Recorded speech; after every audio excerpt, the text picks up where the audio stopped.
সমগ্র নিখিল শাস্ত্রের সার প্রকরণে তিনটি জিনিস আমাদের জানতে হবে। যারা সাধনার পথে, যারা সিদ্ধির পথে, আত্মকল্যাণের পথে, ভগবত ভক্তি প্রাপ্তির পথে যারা অগ্রগামী হবেন, সেই সাধকদের নিখিল বেদাদি শাস্ত্রের প্রকরণে তিনটি জিনিসকে জ্ঞাত হতে হবে। কয়টি জিনিস? তিনটি জিনিস। এই তিনটি জিনিসই সকল শাস্ত্র প্রকরণের সার সিদ্ধান্ত। এটি না হলে কিন্তু আমরা এক পাও এগিয়ে যেতে পারবো না, কষ্টবোধ হবে না। আমি বলেছিলাম আমার পছন্দ কি, ভগবান না ভোগ? ভোগ না যোগ, কোনটা পছন্দ আমার? মুখে অনেক ফেনা তোলা যায়, মুখে অনেক কথাই বলা যায়। নিজের কাছে প্রশ্ন করুন, ভোগ না ভগবান, কোনটা পছন্দ? কার সাথে সম্বন্ধ আমার? ভোগ না ভগবান, ভোগ না যোগ। এত ভোগ করার পরেও পিপাসা গেল না, এত কিছু ভোগ করার পরেও আমার পিপাসা গেল না। আসলে চাইছিটা কি? আমার সম্বন্ধ, আমার পছন্দ কার সাথে? এখানে আচার্যপদ বলছেন না, সংসারে প্রকৃত অর্থে আমরা আমার মতো মাদিস্য জীব, যাদের গুরু কৃপা অধন্য, যারা শাস্ত্র অনুশাসন মানে না, যারা সাধু আনুগত্যে জীবন চালায় না, যাদের হরিনামে হরিকথা রুচি আসেনি, তারা বারবার ভোগটাকেই বেছে নেয়। আমরাও সেটা নিয়েছি, ভোগটাকে বেছে নিয়েছি। এই ভোগ আর ভগবান, ভোগ আর যোগ, এই দুটি জিনিস আপনার কাছে বারবার প্রশ্ন করতে হবে, কাকে চাও তুমি? আমাদের ঠাকুর নরোত্তম প্রেম ভক্তির মহারাজ নিত্যানন্দ আবেশমরূতি অন্নপ্রাশনের দিনে টাকা রাখা হলো, ধান রাখা হলো, ভাগবত রাখা হলো, আরো কত কি রাখা হলো, দলিল রাখা হলো। হামাগুড়ি দিতে গিয়ে ভাগবতটাই জড়িয়ে ধরলেন, ভাগবতটাই জড়িয়ে ধরলেন। বোঝা গেল উনি প্রেম নিতে এসছেন, প্রেম দিতে এসছেন। অন্নপ্রাশন এরকম করে না বাবারা? মা করে কি না? এখনো করে। হ্যাঁ সুধীবৃন্দ, এই জন্য সংসারে আমরা ভোগ চেয়ে বসেছি। ভোগ না চাইলে আর পাচ্ছি না বাবা, তুমি কখন ছাড়বে গো? কিন্তু সংসারের ভোগের কাজে আমাদের ক্লান্তি আসে না। ভোগ করতে বসলে আমাদের ক্লান্তি আসে না, যোগে বসলেই মালা জপ করতে একটা কারণ আছে। আচ্ছা, যে চোর, সে চুরি করতে কখনো বলে আমার মন চায় না চুরি করতে? চোর কখনো বলে? একটু কথা বলবেন, বলে? আচ্ছা, যে জুয়া খেলে সে কখনো বলে জুয়া খেলতে আমার মন চায় না? বলে? বরঞ্চ সব কিছু ঘুচিয়ে জুয়া খেলে। তো ব্যবসা করতে মন চায়, নেশা করতে মন চায়, জুয়া করতে মন চায়, ওইখানে মন চাই বলে সব খুঁজিয়ে করি। ভজন করতে মন চায় না কেন? হরিনামে বসতে মন চায় না কেন? কই এই বেলায় তো কেউ বলে না। সবাই উল্টো কথা বলে, আমার মন চাই না, ভজন করতে মন চায় না। এই কথাই তো আমাদের সবাই বলে, বাবা হরিনামে কেন রুচি হয় না, মন বসে না? এর একটাই কারণ, পাপ, অনন্ত জন্মের পাপ যার হৃদয়ে। জানেন, লোকনাথ ব্রহ্মচারী, লোকনাথ বাবা না, এই লোকনাথ বাবা বা ব্রহ্মচারী ত্রিকালজ্ঞ যোগী 90 বছর এক নাগাড়ে তপস্যা করেছিলেন, 55 বছর এক জায়গায় বসে। এরা কারা? আমাদের গৌতম বুদ্ধ, 10 অবতারের অন্তিম অবতার এই গৌতম বুদ্ধ 11 বছর এক বৃক্ষতলে বসেছিলেন। 11 বছর, হয়তো সাধন নালে শরীর পতন, দুটোর একটা না হলে আমি উঠবো না।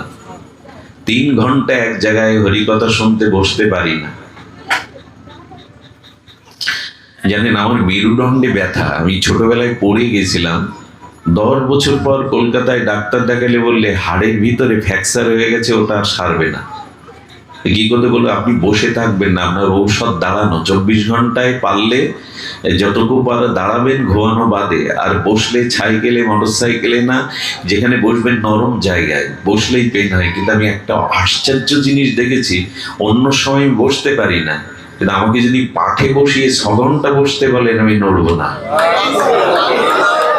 যদি বলেন কেন তুমি অনেক ক্ষমতা লাভ করেছো, শক্তি লাভ করেছো, না, যার কথা বলতে বসছি শক্তিটা সেই যোগায়। যার কথা বলতে বসেছি না, এসেছি না, তিনি যোগান এই শক্তিটা। এজন্য আমরা ভোগ চাই না ভগবান চাই, এটাকে নির্ণয় করুন। একটা জিনিস বলি, ভোগ করলে কিন্তু বেশি দিন ভোগ করতে পারবেন না, রোগ এসে ঘিরে ধরবে। ভোগ ভালো জিনিস না, ভোগে শান্তি আজ পর্যন্ত কেউ পায়নি, অভিশাপ পেয়েছে, ক্ষয় এসেছে।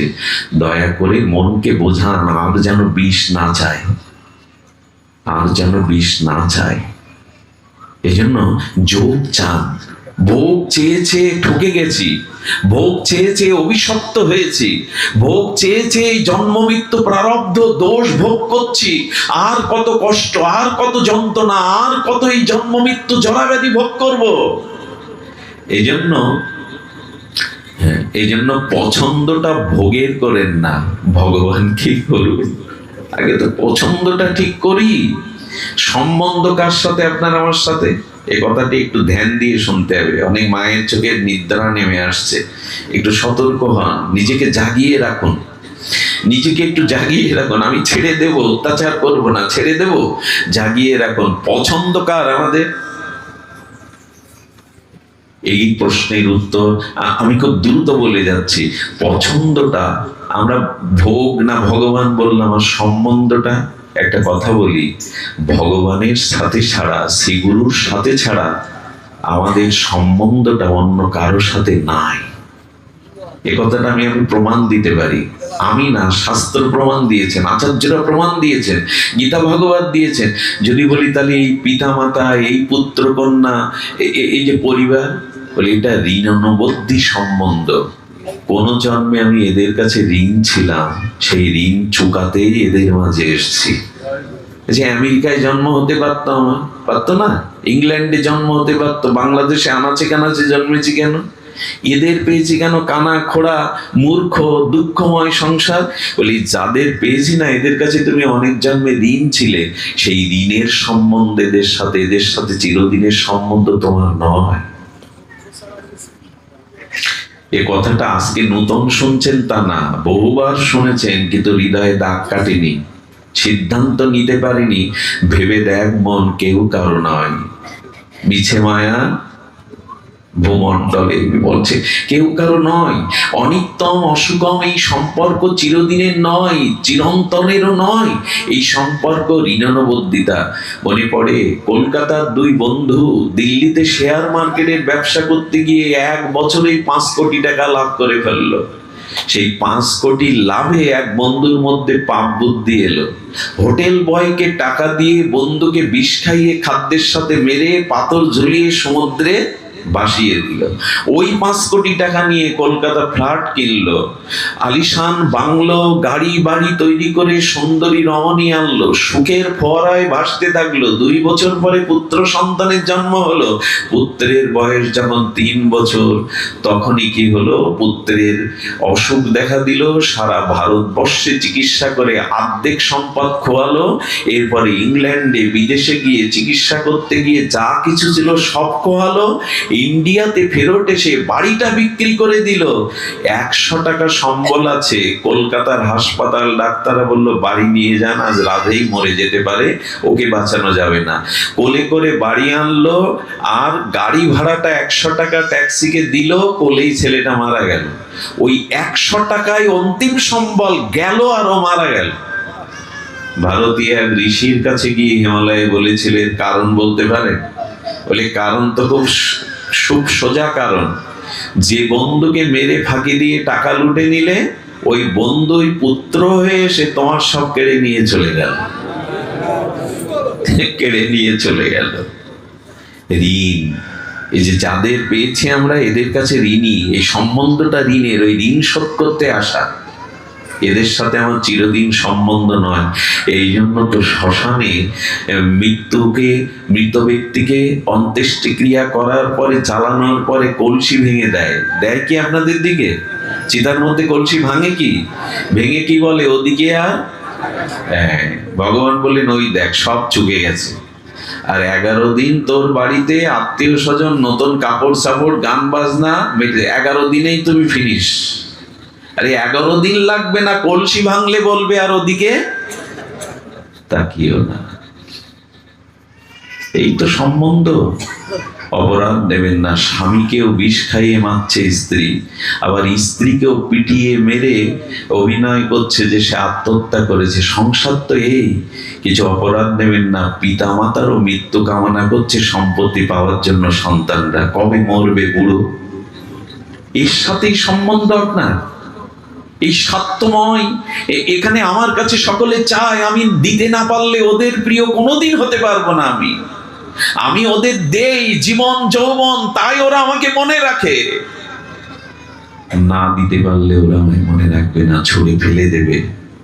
সম্বন্ধটা এই জন্য শ্রীগুরু ভগবানের সাথে করুন। খুব ভুল হয়ে যাচ্ছে, কিন্তু সম্বন্ধটা যথাযথ জায়গায় করতে হবে। এই জন্য গুরু বিনা জগতে কোনো বন্ধু নাই। এ বন্ধু সে বন্ধু যতই বন্ধু বলুন, সাধু গুরু বিনা এই জগতে কোনো বন্ধুই নাই। সাধু বিনা কোনো বন্ধু নাই। এরা আপনার কল্যাণের দিকে তাকায়, এরা আপনার মঙ্গল ভাবনাই ভাবে, এরা অন্তরালে ভগবানের কাছে আপনার জন্য প্রার্থনা করে, প্রভু ওকে কৃষ্ণ ভক্তি দাও, ওকে সুপথে আনো। প্রকৃত বন্ধু সাধু গুরু বৈষ্ণব। এরা ছাড়া প্রকৃত এই জগতে মানুষ ঠকছে, বারবার ঠকছে, তারপরেও ওই সম্বন্ধ নিয়ে বেঁধে আছে। ভগবানের সাথে আমাদের সম্বন্ধের যোগ আমরা চাইছি না। এই জন্য দয়া করে কপটতা না করে, ছলনা না করে মনে রাখুন, ভগবানের সাথে আপনার নিত্য শাশ্বত সম্বন্ধ। এই সম্বন্ধ করেছিলেন অর্জুন, তাই পঞ্চ পাণ্ডবরা মহাপ্রস্থানের পথে গিয়েছিল। দুর্যোধন সম্বন্ধ চাইনি, তাই তার পতন হলো। এগুলো কি গল্প? দুর্যোধন এবং অর্জুন দুইজন চাইলো। অর্জুন চাইলো তুমি আমার সারথি হও, আমার জীবনের সারথি হও। দুর্যোধন চাইলো তোমাকে চায় না, তোমার হাতি ঘোড়া অস্ত্র দাও আমায়। কি চাইছি আমরা? এই জন্য জগতে এই যে রথ গেল না, আজকে উল্টো রথ তো, তাই না বাবা? আজকে উল্টো রথের এই জগন্নাথকে প্রতিষ্ঠা কে করেছিল জানেন? রাজা ইন্দ্রদম্ন। জগন্নাথ যেদিন প্রকট হয়, এদিন জগন্নাথ বর দিতে চেয়েছিল। ইন্দ্রদম্ন বর চেয়ে নাও। কি বর চেয়েছিল জানেন? পৃথিবীতে এরকম চাওয়া আমি দেখিনি। ইন্দ্রদম্ন জগন্নাথকে বলছে, ভক্তবৎসল জগন্নাথকে, প্রভু দেবে তো? যে বর চাইব দেবে? বলে হ্যাঁ গো দেব, চাও। বলো আমার বংশের কেউ যেন বেঁচে না থাকে। এরকম বর চাওয়া যায়? ইন্দ্রদম্ন ব্রহ্মার পরম্পরা সন্তান, তো বলছেন আমার বংশে যেন কেউ আর বেঁচে না থাকে। এমন চাইছো কেন? বললো জগন্নাথ তুমি কৃপা করে প্রকাশ হয়েছ, আমার পরবর্তী বংশধররা অভিমান অহংকারে বলবে জগন্নাথ আমাদের বংশে প্রকাশ হয়েছে, আমরা এই মন্দির করেছি, তাতে তোমার চরণ হারিয়ে ফেলবে তারা, তাই ওদের চরণে নিয়ে নাও, আমার বংশধর কেউ যেন বেঁচে না থাকে। আচ্ছা, তরণীর মা কি বলেছিল? তরণীর মা মানে বিভীষণের স্ত্রী বলেছিল, ও তরণী তুই রামচন্দ্রের যুদ্ধে যাবি, এই কথাটা শোনার জন্য আমি এতকাল এই লঙ্কাপুরীতে বেঁচে আছি। রাম নাম লিখে আশীর্বাদ চাইছি মা, মায়ের আশীর্বাদ তো বৃথা যায় না, আশীর্বাদ করো যেন যুদ্ধে জয়ী হয়ে ফিরতে পারি। মা বুকে টেনে নিয়ে সারা গায়ে রাম নাম লিখে মাথায় হাত দিয়ে আশীর্বাদ করলেন, যা রামের যুদ্ধ থেকে আমার কোলে যেন আর ফিরে না আসিস। পারে কোনো মা? পারে? মা তুমি এ কোন আশীর্বাদ দিলে? আমি রামের যুদ্ধ থেকে তোমার কোলে যেন ফিরে না আসি। বলে হ্যাঁ রে, কেন ফিরবি?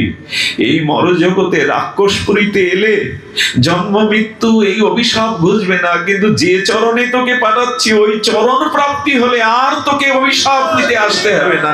যা ওখানে চলে যা। এই জন্য এ আমার সে আমার এই সম্বন্ধ, তবে হ্যাঁ কর্তব্য করবেন, পিতা মাতা পুত্র কন্যা যারা আছে সংসারে এদের প্রতি 16 আনা কর্তব্য করবেন, কিন্তু মনকে বোঝাবেন সম্বন্ধ আমার গোবিন্দের সাথে, গুরুদেবের সাথে, এদের সাথে চিরদিনের নয়, অল্প দিনের পরিচয় মাত্র। রামকৃষ্ণদেব পরমহংসদেব কি বলেছিলেন জানেন? বলেছিলেন বাড়ির যে কাজের মেয়ে রেখেছেন আপনি, কাজ করে না যে মেয়েটা, ও আপনার বাড়ি বিয়ে থাওয়া হলে অন্নপ্রাশন হলে সাজে গোজে নাচ গান করে, দুঃখ এলে ওর চোখেও জল আসে, কিন্তু ঘরে যখন বিছানায় বালিশে মাথা রাখে তখন মনে মনেও বলে এরা আমার কেউ না, আমিও এদের, আমার দূরে সেই গ্রামে কোন গ্রামে বাড়ি। তেমনি ওই কাজের মেয়ের মতো সংসারে থেকে মনকে বলো আমি এদের কেউ না, এরাও আমার কেউ না, শুধু ঋণ ছিলাম, আমার বাড়ি সেই ভগবত নিকেতনে, সেই ভগবত ধামেই আমার নিকেতন। এটা বারবার মনকে বোঝান, এটা বারবার মনকে বলতে থাকুন, তখন মনে পড়বে। ভগবান ওই পরপারে দাঁড়িয়ে বললেন আয় ঘরের ছেলে ঘরে আয়, আর কত ভূতের বোঝা বইবি, আর কত ভূতের ব্যাগার খাটবি। আরো একটা কি জিনিস জানেন? যাদের জন্য জীবন যৌবন দিলেন তারাই শেষে ভুল বোঝে। এই জন্য সম্বন্ধটা ভগবানের সাথে করুন, আর আর পছন্দটা সাধুগুরু বৈষ্ণব ভজনকে করুন, ভোগ নয়, ত্যাগকে করুন। দ্বিতীয় প্রকরণ, তৃতীয় প্রকরণ কি এটা বলেই আমি বিশ্রাম রাখছি। কথাগুলো আসলে এক একটা প্রকরণ যদি এক এক দিনের আলোচনায় আনা যায় তাহলেও তো তৃপ্তি মেটে না। ভাগবত বছরে একদিন শুনবেন না, উড়ে যাবেন। রাধারানী বলেছিল আমি যদি দুটো পাখা পেতাম তো উড়ে উড়ে যেখানে গোবিন্দ গুণগাথা, গোবিন্দ বদন ওইটা দেখতে উড়ে যেতাম। তো ললিতা বলছে তো উড়ে যেতিস, কিন্তু চোখের যে পলক পড়তো সবসময় তো দেখতে পারতিস না। তখন বলছে আমাকে বলতে পারিস মাছের চোখ পাওয়ার সাধনা কি? কেন রায়? বলে আমি তপস্যা করতাম, সাধনা করতাম যাতে মাছের চোখ পাই, কারণ মাছের চোখের পলক, এই তার ইচ্ছা। হ্যাঁ, এখন তৃতীয় প্রকরণ কি? তৃতীয় প্রকরণে বলা হয়েছে আবশ্যকতা কি।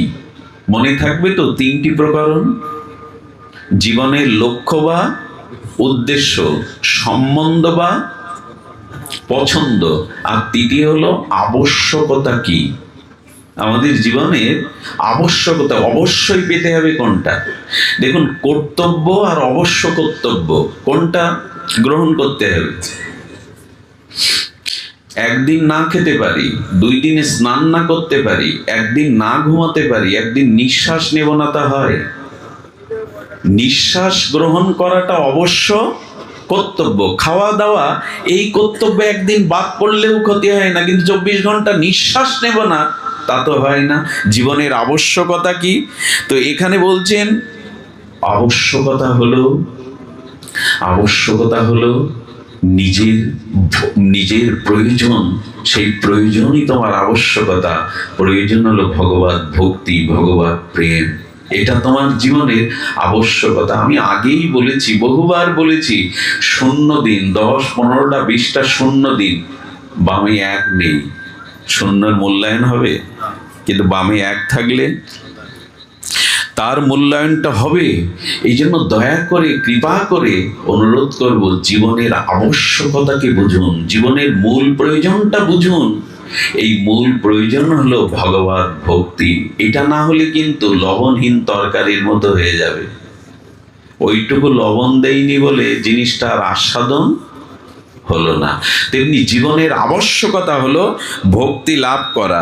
এই জন্য আমাদের জীবনে আবশ্যকতাকে, আচ্ছা আবশ্যকতা কেন জানেন? আপনি শরবত পান করলেন, আপনি মধু পান করলেন, আপনি ক্ষীর পান করলেন, পায়স পান করলেন, জল ছাড়া চলবে? অবশ্য কর্তব্য জল পাওয়া কিনা? অবশ্য কর্তব্য। তেমনি জীবনে অবশ্য কর্তব্য হলো, অত্যাবশ্যক কর্তব্য হলো প্রেম বা ভক্তিকে চাওয়া। এটা ছাড়া জীবন অধারা। কিন্তু চাইছি কি সুধীবৃন্দ? হরিনাম চাইছি তো, হরি কথা চাইছি তো, ভগবানের স্মরণ চাইছি তো, না রাত দিন কি স্মরণ করি হৃদয়ে? এই আবশ্যকতা কি? আমি সামান্য বলেই বিশ্রাম করছি, বারবার বিশ্রাম করছি, কিন্তু লোভ সামলাতে পারছি না। যিনি আমার পাশে বসে শুনছেন তাকে শোনানোর লোভ তো আরো বেশি, তাই না? সবসময় এক জায়গায় হতে পারি না, মহৎকে শোনানোর লোভ বেশি। তবে বলি, আবশ্যকতাটা ধ্যান দিন। নিঃশ্বাস আপনাকে নিতেই হবে, নিঃশ্বাসকে ছুটি দিতে পারবেন না শুক্রবারের মতো, 2 ঘন্টা ছুটি দিতে পারবেন না, এটা আপনার অবশ্যই কর্তব্য। তেমন প্রতি নিঃশ্বাসে ভগবানের নাম নেওয়াটাই আবশ্যিকতা। প্রতি সময়টা সৎচিন্তা করা আপনার আবশ্যকতা, নাহলে কিন্তু ফেসে যাব। বিকালে তাস পিটাবো আর সন্ধ্যা হলে খোল পিটাবো, হবে না। আচ্ছা লক্ষ্য করুন তো, খুব পিপাসায় আপনার দুই ঢোক জল আছে পাত্রে, খুব পিপাসা, কিন্তু কি করেন জানেন? যে জল, শুদ্ধ জল, পানীয় জল পান করে তৃষ্ণা নিবারণ হয়, ওই জল আবার ফেলে ড্রেনে দূষিত জায়গায় ফেলতে হয়। কেন জানেন? কেউ যদি গুটকা খায়, কারো গালে যদি ওই সব অশুদ্ধ কিছু লেগে থাকে, 2 ঢোক জল, 2 ঢোক পান করা যায় তো? কি করে বলুন তো? যে জলটা পান করলে পিপাসা মিটবে, সেই জলটা কলি করে পচা জায়গায় ড্রেনে ফেলে দেয়। খবরদার, জীবনে এমন জিনিসের আবশ্যকতা আনবেন না যা পান করার, তা যাতে ফেলে দিতে না হয়। একই তো জল, পান করা যায়, আবার ওই গুটকা, বিড়ি, অমুক তমুক, চা প্রাণ খেলে ওটা আবার কুলি করে, যে জলটা খাওয়ার, পান করার, ওটা ফেলে দিতে হচ্ছে। অসৎ সঙ্গই আমাদের জীবনের অনেক কিছু ফেলে দেয়। পান করা যায় না, সবার সঙ্গ করা যায় না, সবার সাথে মেশা যায় না। অসৎ সঙ্গ ত্যাগ করাটা আবশ্যকতা, না হলে কিন্তু ফেসে যাবে। কেউ রক্ষা করতে পারবে না আপনাকে। অসৎ সঙ্গ ত্যাগ করাটা আবশ্যকতা আপনার জীবনে। প্রেম পাওয়াটাই তাই যদি চান, তাহলে সাধু সঙ্গ পেতে হবে। আরেকটি কথা বলি, সেই কথা বলি এই জন্য, আবশ্যিকতা হরিনাম। কলিযুগে অন্তত এই হরিনামটা অবশ্যই প্রয়োজন, আবশ্যিকতা হরিনাম। আপনাদের মনে আছে পদ্মনাভ বিশ্বের অদ্বিতীয় সেরা পণ্ডিত, মা সরস্বতী কণ্ঠে বসে থাকতেন। কাশিতে গেলে কাশীর পণ্ডিতদের থরথর কম্প লেগে গিয়েছিল। কাশীর পণ্ডিতগণ শিব ঠাকুরের কাছে বললেন, কাশীর সম্মান আপনার সাথে, আপনার হাতে ভগবান শঙ্কর, এই কাশী মুক্তি তীর্থ, বিশ্বনাথের তীর্থ কাশী, আপনি বাঁচান। পদ্মনাভের কণ্ঠে সরস্বতী। শিব ঠাকুর বললেন, কাশীর সম্মান যদি বাঁচাতে চায়, ওকে সন্ত কবিরের কাছে পাঠাও। সন্ত কবিরকে জানেন? রামানুজাচার্যের আশীর্বাদ পুষ্ট আর বিধবার গর্ভে এসেছিলেন এই সন্ত শিরোমণি সন্ত কবির। বলে কবিরের কাছে পাঠাও। এই কবিরের কাছে এক কথায় পরস্থ হয়ে চরণে পড়ে কাশীতেই থেকে ভজন করেছিলেন, ওনার কাছে দীক্ষা নিয়েছিলেন এই দিগ্বিজয়ী বিশ্ববন্দিত পণ্ডিত পদ্মনাভ। উনি ওই প্রেম লাভ করে, হরিনাম লাভ করে, মন্ত্র সিদ্ধপ্রাপ্ত হয়ে, আর সন্ত কবিরের কৃপাতে অনেক উপরে উঠেছিল। একদিন এসে বলছে, গুরুদেব আজ একটা ভালো কাজ করে এসেছি। কি কাজ? হলো, গঙ্গার ঘাটে একজন দুরারোগ্য ব্যাধিকে আমি 3 বার গঙ্গা জলে রাম রাম রাম এই মন্ত্র দ্বারা তাকে খেতে দিয়েছি, তাতে রোগ ভালো হয়ে চিন্ময় শরীর হয়ে গেছে। বলুন, ভালো কাজ করিনি? দেখেন, আমরা হলে কি বলতাম? প্রশংসা করতাম তো। সন্ত কবি মুখটা আধার করে বললেন, বাপরে, তুই পণ্ডিত কেন হয়েছিস? তুই কেন ভজন নিয়েছিস? ওরে রাজা হোক, কিন্তু একটা সুসের জন্য কেউ 1 লাখ টাকা দেয়? কথা বলুন, সুস কিনতে কেউ 1 লাখ টাকা ব্যয় করে? আরে রোগ সারাবার জন্য তুই ভগবানের দিব্য চিন্তামণি নাম 3 বার ব্যয় করেছিস। নামের অপমান করেছিস তুই, নামের মূল্য বুঝিসনি তুই। খুব মার্মিক কথা। পদ্মনাভ পণ্ডিত তুই নামের অপব্যবহার করেছিস। ওরে কেউ কাজ দিয়ে এই হীরা ফেলে কেউ কাজ নেয়? তুই তাই করেছিস। মানে গুরুদেব, ও মনে করেছিল গুরুদেব প্রশংসা করবে, রোগ সারিয়েছে 3 বার হরিনাম। বলে, দেখ দেখ 3 বার হরিনামে তুই রোগ ভালো করে ঠিক করিসনি। এটা হয়েছে কি চিন্তামণি, এই নামকে বলে চিন্তামণি। নাম চিন্তামণি কৃষ্ণ চৈতন্য রসবিগ্রহ, পূর্ণ শুদ্ধ নিত্য মুক্ত অভিন্ন আত্মানবীন। ভগবানের নামে অভিন্নতা আছে, এটা চিন্তামণি। একে যেখানে ব্যয় করতে নেই। ওরে হীরা ফেলে দিয়ে কাজ নিতে নেই। রাজা হলেও একটা ছুঁচের জন্য কেউ 1 লাখ টাকা ব্যয় করে না, তুই তাই করেছিস মূর্খ। বলে গুরুদেব নামের মহিমা বোঝানোর জন্য একটা ঘটিতে জল দিয়ে বললেন, রাম বললেন না, অর্ধেক বললেন। বলে যা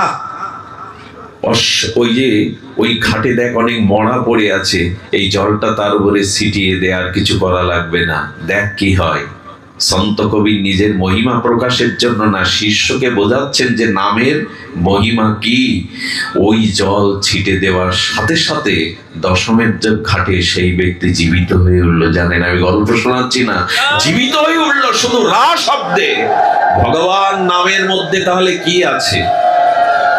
তবে অপরাধ শূন্য হয়ে যদি এই নাম নিতে পারেন, সেই নামে রাতে মানুষের জীবন ফিরে আসে। নিত্যানন্দ প্রভু বটিতে, ধারালো বটিতে কাটা আর উনানে জাল দেওয়া সন্তানকে হরিনামে ফিরিয়ে দিয়েছিলেন নিত্যানন্দ প্রভু। নামে হয় নাটা কি? সারঙ্গ মুরারি, আমাদের সারঙ্গ শ্রীপাঠে তিনি মরা 13 বছরের যুবককে হরিনাম দিয়ে প্রাণ দিয়েছিলেন। নাম এই জন্য যেন তেন এই নাম আর হরি কথা দিয়ে যদি আপনি সেই হীরা ফেলে কাজ তুলে নেন। কথাটা কেন বলছি জানেন? কিছু মনে করবেন না। বসেছি ব্যাসপীঠে, কেউ যদি অর্থ, প্রশংসা, লাভ, লোভ এই চিন্তা এই পিঠে বসে থাকে আমার, আমিও পাথর নুড়ি নিয়ে হীরা ফেলে দিলাম। কিছু অপরাধ নেবেন না। এই পথে যারা এসেছি একটু নিষ্কিঞ্চন হওয়া দরকার। কোন পদ, প্রতিষ্ঠা, লাভ, সম্মান এগুলির যদি নেশা ভেতরে থাকে, এগুলি যদি আবশ্যকতা মনে করেন, ঠকে যাবেন আপনি। নিজেকে ঠকাচ্ছেন বারবার। ধ্যান দিন। কেউ গঙ্গার মধ্যে ডুবে আছে, গঙ্গা স্নান করতে গিয়ে গলা সমান জলে গঙ্গার মধ্যে গলা সমান জলে ডুবে যদি কেউ মদ খায়, কোনটা প্রভাব ফেলবে? গঙ্গা স্নান না মদে? কথা বলুন, কোনটা প্রভাব ফেলবে? কেন? গঙ্গা জল বাইরে আর মদ যাচ্ছে কোথায়? ভেতরে। ওর ক্রিয়া করবে কিনা? গঙ্গায় দাঁড়িয়ে মদ খেলে যা হয়, এই হরিনাম করতে এসে ব্যাসপীঠে বসে যদি লাভ, লোভ, পূজা, প্রতিষ্ঠা, অর্থ, নিজের বড়ত্বর ভাবনা থাকে, তবে আপনি গঙ্গায় দাঁড়িয়ে মদ খাচ্ছেন, ভেতরে ক্রিয়া করবে না। আবশ্যকতা কখনো দেখুন এইখানটায় ঠকানোর কোনো জায়গা নেই, কপটতার কোনো জায়গা নেই। কারণ পৃথিবীর সর্বোত্তম দৃষ্টি ভগবানের, ওকে ফাঁকি দিতে পারবেন না। একটা কথা বলেই বিশ্রাম করি, 1 লক্ষ জন্ম পরে আপনার মনের ভাবনা কি এটা ভগবান জানে। 1 লক্ষ জন্ম পরে আপনার মনের ভাবনা কি যে জানে, তাকে কি ফাঁকি দেব আমি? আসুন, আবশ্যকতা হরি নামকেই গ্রহণ করি, হরি কথাকেই গ্রহণ করি, আর নয়। অনেক কষ্ট দিয়েছি। আমার ফরিদপুরের বিপ্লবদা মানুষটা ভালোবাসে, বাবুদা ভালোবাসে। ওরা বারবার বলছিল বাবা একটু আসি। আমি তো এই যেতে গিয়ে সেই ভোর সূর্য উঠে যাবে, আবার আমি জানেন বিষয়ের নরকের কীট পড়েছি, বাবাদের মতো মুক্ত হতে পারিনি। তবে আপনারা যারা এই অনুষ্ঠান দিচ্ছেন, এই পল্লী প্রান্তরের মধ্যে কোথায় নৌকায়, কোথায় পথে বালি দিয়ে, কাদা মধ্যে দিয়ে সুব্যবস্থা করে আপনাদের এনেছেন, এরা আমার মনে হয় সাধারণ না, এরা অসাধারণ। এই বর্ষার দিনে, শ্রাবণ দিনে এইভাবে প্রস্তুতি নিয়ে এত ভাগবতকে একত্রিত করে, এদের কোন জন্মের কোন সুকৃতি ছিল, গুরু কৃপা ছিল, না হলে এটা সম্ভব না। এদের জন্য একটু আশীর্বাদ করবেন, এদের জন্য একটু আশীর্বাদ করবেন। আর আমি হাজার কথার মধ্যে একটা ব্যথা আমার মধ্যে ফুটে আসছে। আমরা যে দেশে বাস করছি সে দেশে আমাদের চিন্ময় প্রভুর ন্যায্য দাবি থাকতেও তাকে কারাগারে পচে মরতে হয়। আমি মাঝে নেটেই দেখলাম